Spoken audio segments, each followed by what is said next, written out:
great privilege of taking my father's funeral. My father was 91, and he had lived a long, good life. He'd been a prisoner of war, suffered greatly, and had come back and had quietly got on and made a life and made a home and brought up his family and had seen children, grandchildren, and happily great-grandchildren.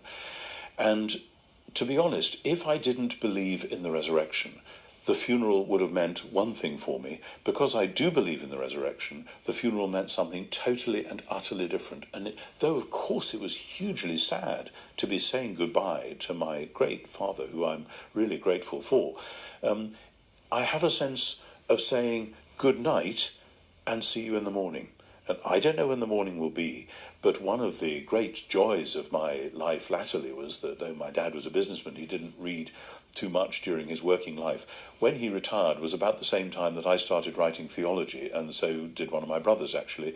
And Dad read everything that my brother and I wrote, and particularly he read all my stuff about the resurrection, including that great big green book on the resurrection.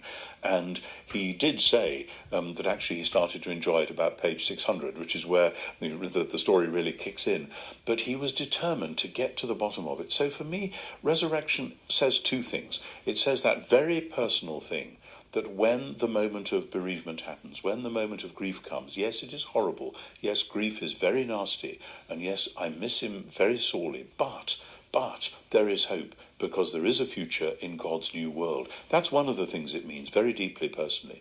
The other thing that it means is that, as I look back through human history, the great turning point in human history, the moment when everything changed, was when Jesus came out of the tomb on Easter morning. We live in a world which fools itself that the great turning point in history came in Europe and America in the 18th century, when we had what was called the Enlightenment, and with our new ideas and our new science and our new democracies, etc., we were actually going to solve the problems of the world. If you look back at the last couple of hundred years, you say, well, give me a break. If that's called solving the problems of the world, then we're going to have to think a bit better in the future. But actually that's because the Enlightenment has offered a parody of Christianity.